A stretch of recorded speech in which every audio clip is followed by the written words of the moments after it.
2026 தேர்தலில் அதிமுக அணி, திமுக அணி, நீங்க தனியா இருக்கீங்க, தம்பி விஜய் தனியா நிற்கிறார். நீங்களும் விஜய் சார் தனியா பிரிக்க ஓட்டு யாருக்கு சாதகமா இருக்கும், யாருக்கு? யாரும் யாருடைய வாக்கையும் பிரிக்க முடியாது. நீங்க எல்லாரும் தப்பா சொல்றீங்க. இந்த வாக்கை பிரிக்கிறது அப்படின்னு இல்லை. இந்த நேரத்தில் இந்த பிள்ளைகள் சொல்றது சரியா இருக்கு, இவங்க வந்தா நல்லா இருக்கும்னு மக்கள் நினைச்சா அவங்களுக்கு வாக்கு தருவாங்க. அவ்வளவுதான். பிரிக்கிறதுனா நீங்க ஏதோ கூரை வீடு போல ஏறி ஓட்டை பிரிச்சிருவாரு, கூரையை பிரிச்சிருவாருன்னு பேசிக்கிறீங்க. அப்படி யாரும் யாருடைய வாக்கையும் பிரிக்க முடியாது.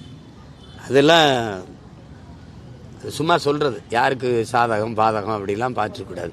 நாங்கள் ஒரு கோட்பாட்டை வச்சு நகர்றோம். இதுவரை இந்த நிலத்தில் இருந்த அரசியலுக்கு முற்றுமுழுதாக ஒரு மாற்று கோட்பாட்டை வைத்து நீங்கள்லாம் அருவருக்கிற பகத்சிங் என்ன சொல்றான்? வெளிப்படையாக அநீதிகளால் கட்டப்பட்ட சமூகத்தை தகர்த்து புதிதாக ஒரு சமூகத்தை படைப்பதுதான் புரட்சிங்கிறான். அப்படிப்பட்ட புரட்சியை முன்னெடுக்கிற பிள்ளைகள் தான் நாங்கள். சமரசம் செய்யணும்னா எப்போவோ கோடிக்கணக்கான பணத்தை வாங்கிட்டு சீட்டை வாங்கிட்டு இந்த கட்சியிலோட சேர்ந்துருக்கலாம். அப்போ நாங்கள் எதுக்கு தனியாக கட்சி ஆரம்பிச்சிருக்கணும்? நாங்கள் இந்த கட்சியில போய் சேர்ந்துருக்கலாமே, இந்த கட்சியில் இணைந்திருக்கலாமே. அப்போ தனியாக ஒரு அமைப்பை ஏன் கட்ட வேண்டியது தேவை வருது? இந்த அரசியலில் இருந்து, இந்த கோட்பாடு, இந்த தத்துவங்கள், இதில் இருந்து இந்த சித்தாந்தங்களுக்கு மாற்றாதான் நம்ம ஒரு கோட்பாட்டை வச்சு கட்டுறோம். அது எடுத்தோடனே எல்லாத்தையும் ஏற்றுக்குருவாங்களா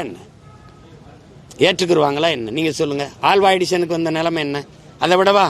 மின் விளக்கு கண்டுபிடிச்சிட்டாரு அண்ணா, கண்டுபிடிச்சிட்டாரு மின் விளக்க. அவருக்கு எப்படி விளக்குறதுன்னு தெரியல.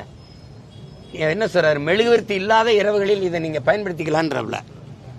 இப்ப இது இல்லாத இரவுகளில் நீங்க மெழுகுவர்த்தியை பயன்படுத்துறீங்க. அவருக்கே அந்த நிலைமை இருந்திருக்குது. எடுத்தவொடனே எதுவும் போய் சேர்ந்துறாது. கிரகாம்பல தொலைத்தொடர்பு கருவி டெலிஃபோனை கண்டுபிடிச்சிட்டு விற்கிறதுக்கு எடுத்தோன்னே இங்கிருந்து அந்த எதிர்முனையில் இருக்கிறவன் கேட்டவனே ஹராம் சைத்தான்னு வச்சுட்டான். ஏடா எங்கிருந்தோ ஒருத்தன் பேசுறான்னு. அது மாதிரி எடுத்தோடனே எது உடனே பாராட்டப்பட்டிருக்கு. ரைட் பிரதர்ஸ் பறந்தவனா எல்லா பத்திரிகையும் பாராட்டி கொண்டாடிட்டு இல்லை என்ன? அப்படித்தான் புதிய ஒரு கோட்பாடு வரும்போது எடுத்தோடனே யாரும் ஏற்றுக்கொண்டது இல்லை. நபிகள் சொன்னதையும் ஏற்றுக்கொண்டதில்லை, இயேசுபிரான் சொன்னதையும் ஏற்றுக்கொண்டதில்லை, பகவான் கிருஷ்ணர் போதிச்சதையும் அப்படியே எல்லாம் ஏற்றுக்கொண்டதில்லை. ஒரு காலம் வரும்போது இது சரியா இருக்குதுன்னு மக்கள் ஏற்றுக்குறாங்க. அது வரைக்கும் காத்து தான் இருக்கணும், வேற வழி கிடையாது. ஈடி பின்வாங்கியதுன்னு சொல்லிட்டு திமுக ரொம்ப கொண்டாடுறாங்க. எப்படி நீங்க பாக்குறீங்க?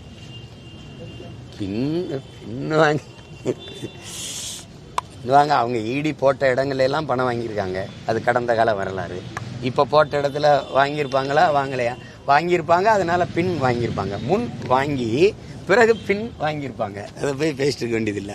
வெள்ளத்தடுப்பு சிறப்பு நிதிக்காக 4070 கோடி ரூபாய் மழைநீர் வடிகால் பணிக்கு ஒதுக்கப்பட்டது. இன்னும் சென்னை மாநகராட்சியில 30% பணிகள் கூட முடிவடைகள்னு சொல்றாங்க. வருடந்தோறும் மழைக்காலங்கள்ல மக்கள் அவதிப்பட்டதை கண்கூடிதான் பார்க்க முடியுது. இந்த வருடமும் அந்த நிலையை தடுக்கும்னு நினைக்கிறீங்க?